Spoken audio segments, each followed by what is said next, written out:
It's been 4.5 years since the Federal Reserve launched the first quantitative easing program.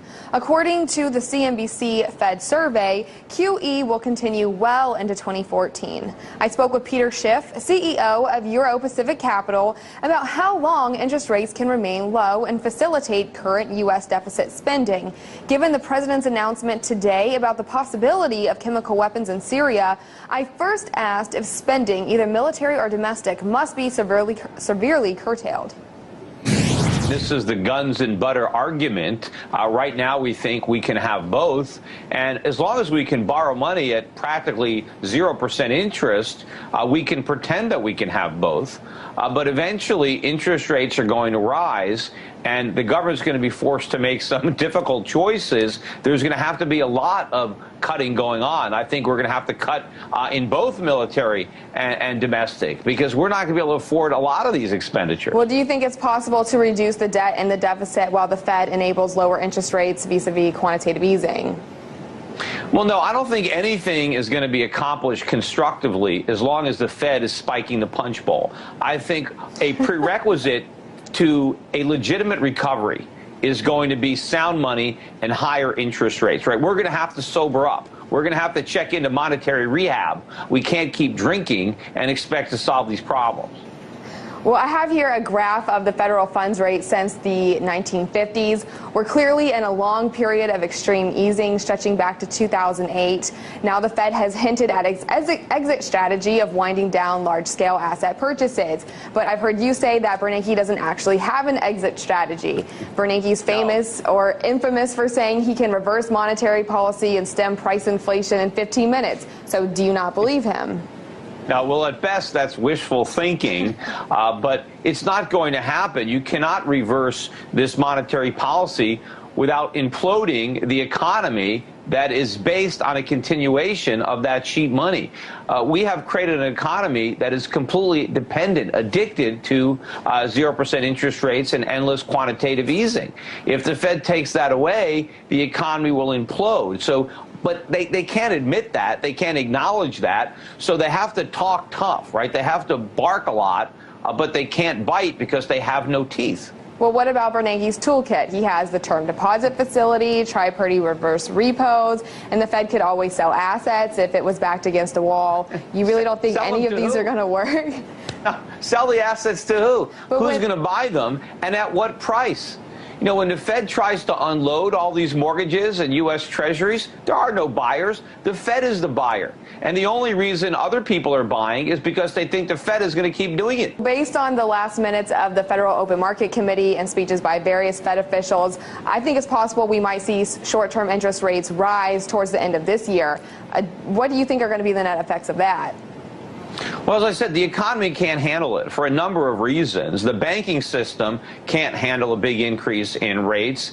The mortgage market, the housing market, can't handle an increase in mortgage rates. The U.S. government can't handle an increase in interest rates because it doesn't have the money to make the payments. I mean, look at all the pain that we have because of the sequester, which were tiny, tiny reductions in the rate of increase in government spending. Can you imagine if short-term interest rates rose just a little bit and the government needed an extra $100 billion or $200 or $300 billion a year just to pay the added interest on the national debt? I mean, that'd be a real disaster. That's going to happen eventually, but I don't think there's any way the Fed is just going to allow that to happen if it thinks it can postpone the pain by printing more money, which I think is what we're going to do. So I think what we'll see first is weakness in the U.S. dollar against other currencies. You'll see a breakdown in the dollar index and a bigger increase in the price of gold, a big reversal of the recent weakness we've seen in gold. I think you'll see the dollar break before we see the bond market break, because the Fed will print all the money they have to prop up the dollar. But I think the break in the bond market will eventually force the Fed's hand, and it will not enable them to continue to prop up the bond market. And then we're going to, have to deal with this problem. Well, one of the arguments for higher interest rates is that it'll help savers, especially retirees who are earning very low returns on bonds and who have been forced into riskier assets just to receive higher rates. You don't think this is a good policy? No, it is a good policy. We need higher rates. The problem is the economy right now can't afford higher rates given the enormity of the debt. So what's going to happen when interest rates go up is a lot of the debts are going to go into default. We're going to have to restructure the economy. But you're 100% right. Before we can have a real recovery, we're going to have real interest rates. We're going to have an increase in interest rates that encourage savings, reward savings, that discourage profligate consumer borrowing, government borrowing, so that our credit can be available to businesses to make the capital investments that we need to expand our productive capacity, to hire people in real jobs and to grow our standard of living. Well, how do we wean our economy off all of this federal support? I don't think we can wean it off it. We got to go cold turkey. But unfortunately, you know, nobody wants to do that. Everybody wants to pretend that we can just keep on doing exactly what we did to create the crisis, and somehow that's going to magically solve the problem. Do you think the U.S. can continue to hold the world reserve currency status? No, not if we continue on this course. I think the dollar is going to lose that status. What's going to replace it? I don't know. I don't think it's going to be another currency. I think that gold will be a more important reserve asset in the future than fiat currencies. And I think the smart central bankers, particularly some of the creditor nations in the emerging markets, will be taking advantage of the opportunity to buy more gold now that the price have come down. And if some of these European indebted nations like Cyprus or Spain or Portugal or Italy are forced to sell some of their gold, I think it would be very wise for these other central banks to snap it up. When we see this transfer of gold, where do you think it's going to go? I think it's going from the west to the east, from the debtors to the creditors, you know, and that's a shift of wealth. And, you know, when you become rich, you can afford to own more gold. When you're broke because you borrowed too much money, you end up giving up your gold. You think the U.S. is going to have to sell out their gold reserves as well? Well, I think we're going to need our gold reserves. I hope we don't sell them off. I hope, you know, I'd rather see a restructuring. I think we're going to need all the gold we have, because when the dollar collapses, I think the only way to really restore confidence in the greenback is going to be to back it by gold. And so we're going to need those reserves in order to accomplish that.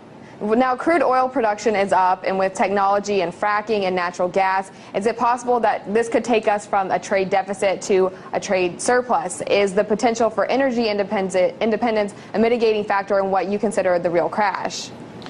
Well, mitigating factor maybe in that it's better that we develop these resources than that we not have them at all or not develop them. But it's not going to take us from a deficit to a surplus. Eventually, we're going to go to a surplus, but not because we export so much oil, but because we import a lot less of everything else, because the dollar collapses and Americans stop shopping. So eventually, we're going to balance the books. We're going to have a surplus, and we are going to use a lot less energy as a nation because Americans are going to be poorer. I mean, we're already using a lot less energy than we used 10 or 15 years ago because we're poor, because fewer Americans are in the workforce. But that trend is going to continue as, you know, we're priced out of the market. And as people in other countries, other nations whose currencies are going to be gaining in value, they're going to start consuming a lot more energy. We're going to have to supply them with that energy. And it's going to be a good thing that we have it because we're going to need to export it. But it is not a panacea. It's not like, you know, we're not going to have any disruptions in our standard of living, that we're not going to have to dial it down because we've got all this oil. We don't have that much oil. It's better that we can develop the reserves that we have. But believe me, it's not a get out of jail free card, not even close. Okay, I want to talk about a piece that you wrote in Investment News that I read titled Lessons Learned from Japan. And one point that you brought up is that on one hand, we criticize the policies of countries that artificially deflate currencies to boost exports, such as in China. But then on the other hand, Christine Lagarde and Ben Bernanke supported Japan's policies of massive easing, which has weakened the yen. So what's okay and what's not okay as it pertains to currency devaluation? Well, I mean, Japan's policies have been a complete failure. I mean, a lot of people want to point to the mistakes of Japan, particularly here in the U.S., yet we repeat those mistakes. You know, Japan has had this monetary easing policy for, 2 decades now, and it hasn't worked. So now they're just going to increase the size of the quantitative easing. They're printing more money. They're trying to create inflation as if that's how you create economic growth. It's not. I mean, if inflation led to economic growth, then Zimbabwe would have been the growth capital of the world. It's sound money. It's deflation that is more conducive to economic growth. It's when prices go down. That's what happens in a vibrant, growing economy. You produce more, and prices go down, and your standard of living rises. They've got it backwards in Japan. They think if they can just make prices go up, the country will be more prosperous. Well, they're going to get higher prices. You know, sometimes you say, be careful what you wish for because you might just get it. You know, they just had the first price increase in McDonald's in 5 years in Japan. They raised the price of hamburgers now 20 to 25%. Now, huh? And Louis Vuitton, too. All your favorites. Well, Louis Vuitton. Look, now, I suppose that's great news for the Japanese. Maybe for years they were bored. Every time they went to McDonald's, a burger was exactly the same price. Now, because they're going to pay 25% more for the exact same hamburger, somehow this is going to be a boom for the Japanese economy. You know, the crazy thing is they think they're going to create more consumption, more demand by debasing their currency. They're going to destroy demand because they're going to destroy the value of the currency. When prices go up, you buy less. You don't buy more when prices go up. Supply and demand means that as prices go down, that's what stimulates consumption. You demand more of things as the price goes down, not as the price goes up. So they're going to create inflation in Japan, but it's not going to lead to economic growth. If anything, it will lessen economic growth. And so this is going to backfire. And, you know, we should learn that because, you know, we're following in their footsteps, only we're doing it from a much weaker position than Japan. I think Japan, despite all their mistakes, is in better shape than we are, or maybe we're in worse shape than they are. Maybe it's a better way to put it. The Prime Minister of Japan is devaluing the yen by doubling the monetary base within 2 years. Japan has the highest debt-to-GDP ratio in the world and spends a fourth of all tax revenues on debt obligations. That was Peter Schiff from Euro Pacific Capital.